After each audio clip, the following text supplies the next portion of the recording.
Antes que você me acuse de ser um exagero comparar moscas e seres humanos, é melhor colocar a questão em perspectiva. A microbiota das moscas, na verdade, composta de uma única espécie, Lactobacillus plantarum, havia aparentemente alterado as substâncias químicas que cobrem a superfície de seu corpo, em essência feromônios sexuais. Os seres humanos também são influenciados por essas substâncias. Em um experimento lendário, alunas da Universidade de Berna receberam camisetas usadas por alunos na cama e pediu-se que avaliassem os meninos em ordem de atratividade. As mulheres preferiram as camisetas dos homens, cujo sistema imunológico era mais diferente de seu próprio. A teoria sustenta que, ao escolherem seu oposto genético, as moças estariam dotando sua prole de um sistema imunológico capaz de enfrentar 2 vezes mais desafios. Por meio de seu sentido do olfato, as moças estavam examinando o genoma dos rapazes em busca da melhor opção como pai de seus filhos. Os odores deixados pelos meninos na camiseta foram produzidos por ninguém menos que a microbiota de sua pele. Vivendo sob as axilas, esses micróbios convertem o suor em cheiros que se soltam no ar, para o bem ou para o mal. É provável que a transpiração das axilas e da virilha, e provavelmente os pelos que brotam nesses locais, não sejam um mecanismo de resfriamento.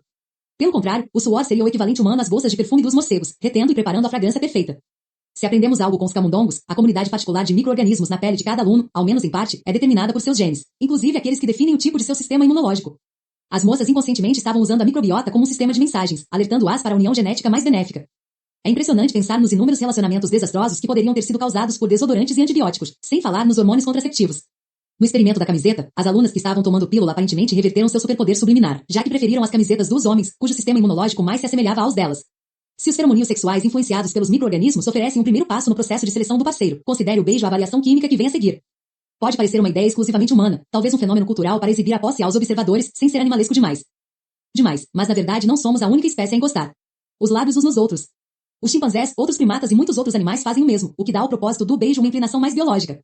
Parece um negócio bem arriscado trocar saliva e germes para se conectar ao outro, especialmente porque o beijo na boca e o toque das línguas ocorre entre pessoas sem parentesco, que poderiam estar sofrendo de sabe-se lá o quê. Mas talvez seja exatamente este o objetivo. É uma boa ideia descobrir quais micróbios o pai potencial de sua prole está portando antes que você e seus futuros filhos se tornem ainda mais vulneráveis a eles. Não apenas isso, mas beijar nos oferece outra amostra, mais profunda, da microbiota de cada um. E com isso vem um gostinho dos genes subjacentes e da capacidade imunológica da outra pessoa. Quando nos beijamos, estamos decidindo em quem depositar nossa confiança em termos emocionais e biológicos. Por mais estranha que pareça a ideia de seu comportamento ser influenciado por bactérias e fungos, isso levanta a possibilidade do autoaperfeiçoamento por meios biológicos. Para que psiquiatras caros que esperam que você mergulhe nas profundezas sombrias de suas decepções infantis, se os micróbios podem lhe poupar todo esse dinheiro e sofrimento? Num teste clínico realizado na França, 55 voluntários normais e saudáveis, humanos desta vez, receberam uma barra de cereais contendo 2 cepas de bactérias vivas ou uma barra igual, mas sem as bactérias, um placebo. Após um mês comendo uma barra por dia, os voluntários que receberam as bactérias vivas se mostraram mais contentes, menos ansiosos e menos zangados do que antes do teste, e as mudanças foram além do efeito placebo. Em comparação com outros testes, este foi pequeno e curto, mas ofereceu um vislumbre do que as novas pesquisas podem explorar.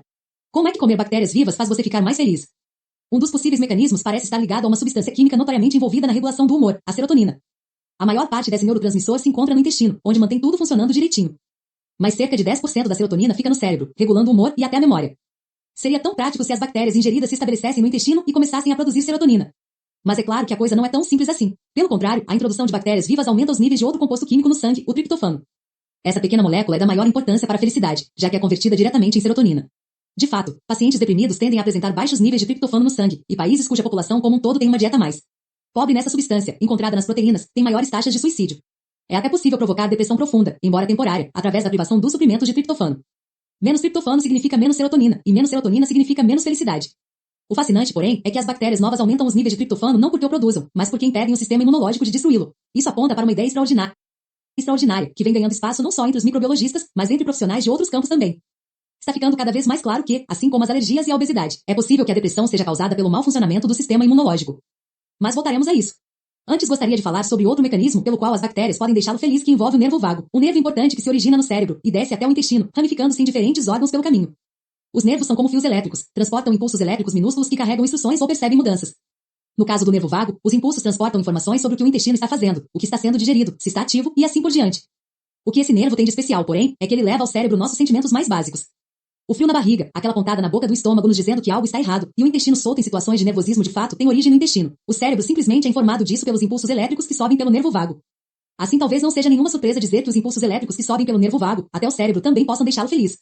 Os médicos conseguem até tratar pacientes com depressão profunda, incurável por substâncias químicas ou terapias comportamentais, sequestrando esse sistema. Nesse tratamento, chamado estimulação do nervo vago, um dispositivo minúsculo é implantado no pescoço do paciente. Desse dispositivo estendem-se fios que o cirurgião cuidadosamente enrola ao redor do nervo vago. Um gerador movido a pilha fica no tórax, fornecendo os impulsos elétricos que vão estimular o nervo. Durante semanas, meses e anos, os pacientes se tornam mais alegres, ajudados por seus marcapassos da felicidade. A ligação desse marcapasso elétrico ao nervo vago pode oferecer o impulso necessário para regular a atividade do nervo e o humor. No entanto, sob circunstâncias normais, esses impulsos elétricos têm uma origem química, como uma pilha comum. Essas substâncias que desencadeiam impulsos nervosos são chamadas de neurotransmissores, e você já deve ter ouvido falar de muitos deles. Substâncias como serotonina, adrenalina, dopamina, epinefrina e oxitocina são na maior parte sintetizadas pelo nosso próprio corpo, capazes de criar uma minúscula centelha elétrica na extremidade do nervo. Mas os neurotransmissores não são produzidos apenas por células humanas. A microbiota desempenha seu papel nesse processo, sintetizando substâncias químicas que agem da mesma forma, estimulando o nervo vago e comunicando-se com o cérebro. Os micro-organismos que produzem essas substâncias agem como um estimulador natural do nervo vago, enviando impulsos elétricos nervo acima e turbinando o humor. Ainda não está clara a exata causa desse efeito no humor, mas não há dúvida de que ele existe. Uma hipótese é a de que, ao influenciar o humor, nossa microbiota consiga controlar nosso comportamento para se beneficiar dele. Imagine, por exemplo, uma cepa de bactérias que se alimentam de um composto químico específico encontrado na nossa alimentação. Se comemos essa comida, alimentando essas bactérias, e elas conseguem nos recompensar com uma dose de felicidade química, melhor para elas. As substâncias químicas que elas sintetizam podem fazer com que as pessoas tenham desejo de comer aquilo que as alimenta, ou mesmo com que se lembrem de onde encontraram esse alimento. Isso nos faria retornar ao mesmo local, talvez uma árvore frutífera em nosso passado evolutivo, ou uma confeitaria específica nos dias de hoje, para comer mais, consequentemente, estimular aquele grupo de bactérias, que por sua vez, vai produzir mais substâncias químicas e mais desejos. Agora voltemos ao impacto do sistema imunológico sobre o cérebro. Quando as forças armadas do corpo são colocadas em alerta máximo na iminência de um ataque, mensageiros químicos chamados citocinas voam por todos os lados, às vezes causando danos desnecessários. Essas citocinas deixam os soldados do sistema imunológico agitados e prontos para lutar, mas se o inimigo não vem, tudo que lhes resta é o fogo amigo. A depressão não parece ser o único resultado neurológico dessa belicosidade imunológica exagerada. Pessoas que sofrem de muitos dos outros distúrbios mentais de que falamos também mostram sinais de hiperatividade imunológica, o que é apenas outro nome para a nossa velha conhecida inflamação. O transtorno do déficit de atenção com hiperatividade, o TOC, o transtorno bipolar, a esquizofrenia e até o mal de Parkinson e a demência parecem envolver uma reação imunológica exagerada. E, como ficou demonstrado no estudo francês das barrinhas de cereais, ingerir bactérias benéficas tem um efeito calmante sobre o sistema imunológico. Elas não apenas são capazes de impedir a destruição do triptofano e aumentar os níveis de felicidade, como também podem reduzir a inflamação. Em pacientes autistas, o sistema imunológico também parece estar ocupado, enviando citocinas para aumentar seu nível de agressividade. Alguma ameaça percebida pela flora intestinal alterada parece ser o catalisador desse processo, mas a pergunta que não quer calar é: como? Aos estudos de Sidney Finegold sobre as diferenças entre a flora intestinal de crianças autistas e saudáveis, seguiu-se uma série de outras tentativas de atribuir toda a culpa a determinadas espécies. Ele até resolveu nomear o suspeito bacteriano mais comum em crianças autistas com o sobrenome de Ellen Bolt, Clostridium boltii. Com certeza, algo está alterando o equilíbrio entre as diferentes bactérias, e com frequência os espécimes desse gênero afloram entre os culpados. Mas o que essas bactérias estão fazendo para modificar tão profundamente o cérebro dessas crianças? Na Universidade de Western Ontario, em London, no Canadá, está o homem com a formação e a experiência necessárias para desempenhar um importante papel nesse novo estágio científico em que cérebro e intestino se encontram. O Dr. Derek McFadden se formou em neurociência e psiquiatria. Durante o ensino médio, lidara com crianças com deficiência, muitas das quais eram autistas e tinham problemas gastrointestinais. Mais tarde, trabalhando em um hospital, McFadden deparou com pacientes com problemas gastrointestinais que tinham sido considerados loucos ou neuróticos e enviados à ala psiquiátrica por engano. Ele também tratou de um paciente que, como a senhorita na Bélgica, foi admitido devido a uma psicose súbita e considerado esquizofrênico. Mas seus sintomas gastrointestinais revelaram a causa verdadeira de sua doença de Vipre mais uma vez.